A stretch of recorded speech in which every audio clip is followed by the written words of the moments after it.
Hello दोस्तों। आपने ये सुना तो होगा कि नरक भी यहीं पर है और स्वर्ग भी यहीं पर है।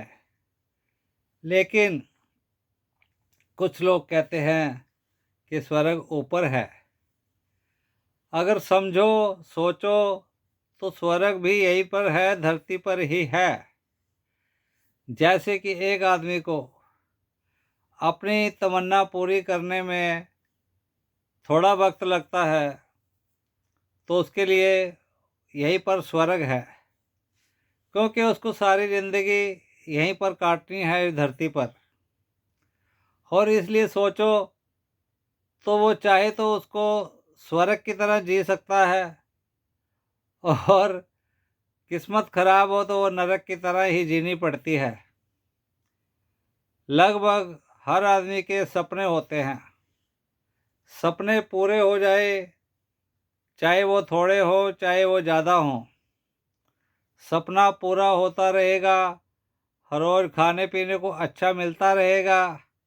ये स्वर्ग से कम नहीं है।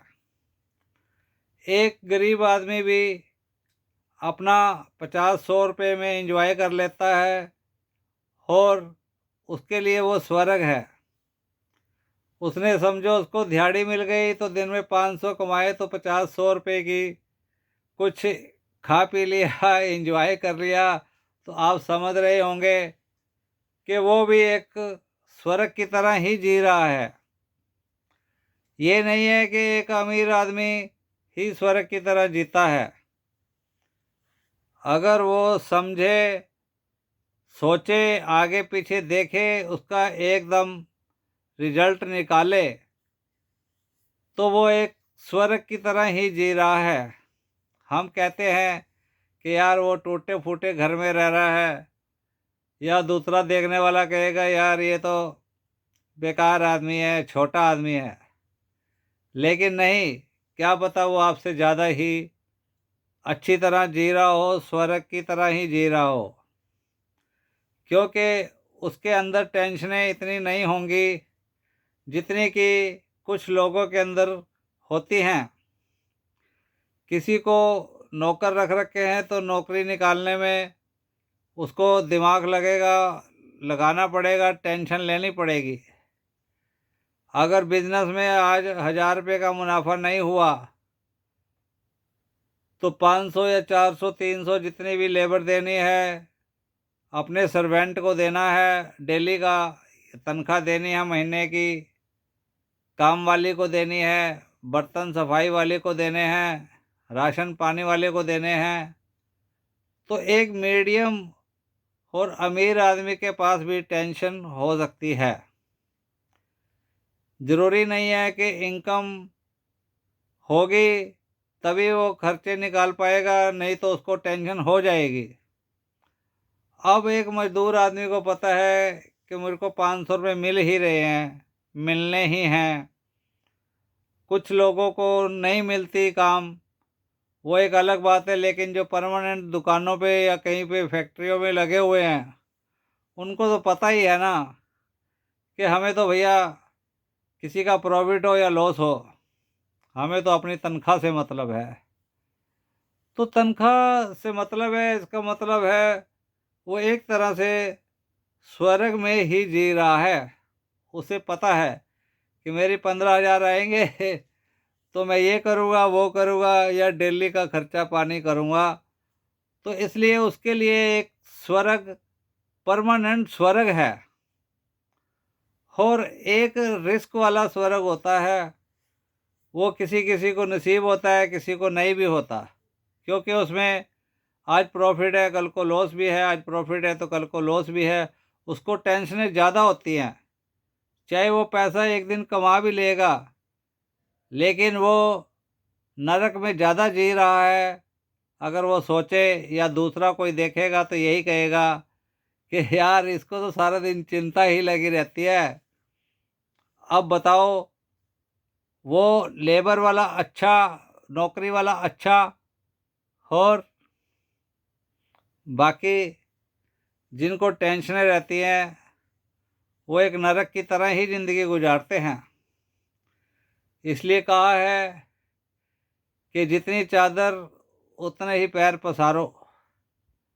चादर से बाहर पैर निकल जाते हैं तो बहुत दिक्कतें आती हैं। तो कहने का मतलब है कि स्वर्ग भी यहीं पर है और नरक भी यहीं पर है। अगर आप ज़रूरत से ज़्यादा टेंशनें लोगे तो वो एक नरक से भी बदतर ज़िंदगी हो जाती है।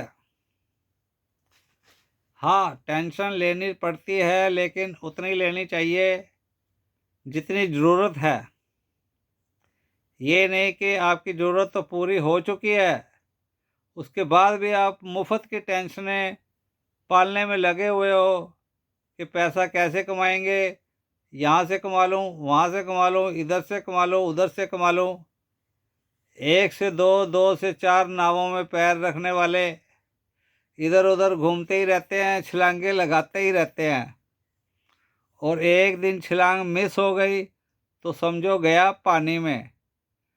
तो पानी में जाना है या स्वर्ग में जाना है या इस धरती वाले स्वर्ग पे जाना है, ये फैसला तो भैया आपको ही करना पड़ेगा।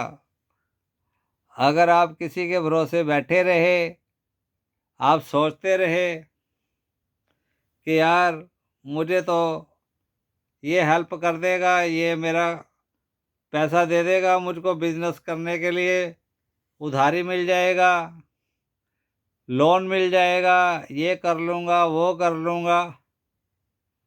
वो देखा जाए तो एक तरफ से नरक की तरह भी होता है।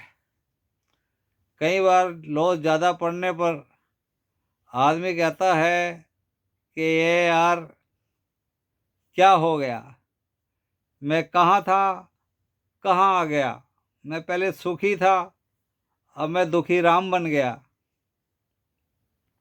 तो ऐसा हुआ है, काफ़ी लोगों के साथ हो भी रहा है। डेली 1-2%, 5% लोग इस चक्रव्यूह में फंस जाते हैं। जैसे चक्रव्यूह में फंसा, आदमी फंसने के लिए तैयार हो जाता है, लेकिन उसे निकलने का रास्ता नहीं पता होता, या पता भी होता है तो कई बार अचानक वो रास्ते बंद हो जाते हैं। तो क्या करेगा आदमी? उस चक्रव्यूह में फंस गया तो फंस गया, वो समझो वो फिर सारी ज़िंदगी उस चक्रव्यूह से बाहर नहीं निकल पाता और वो नरक के एक कुएं में चला जाता है। आप मुझसे ज़्यादा समझदार हो, मैं तो बस एक बात मेरे माइंड में आई तो मैं आपसे बांटने चला आया। मैं एक बार सोच समझ कर भी कुछ काम कर रहा था,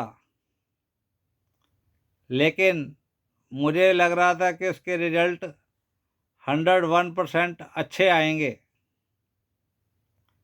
लेकिन वक्त किस्मत का कुछ नहीं पता, जब बदला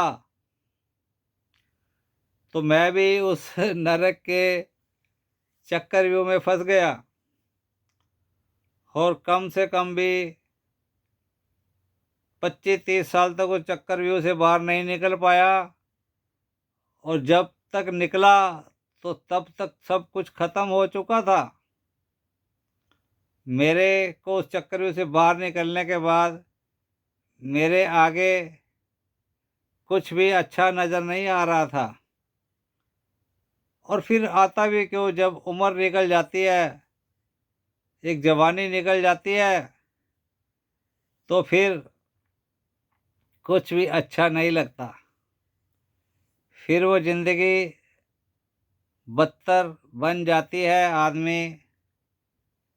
आदमी ना इधर का ना उधर का रहता है।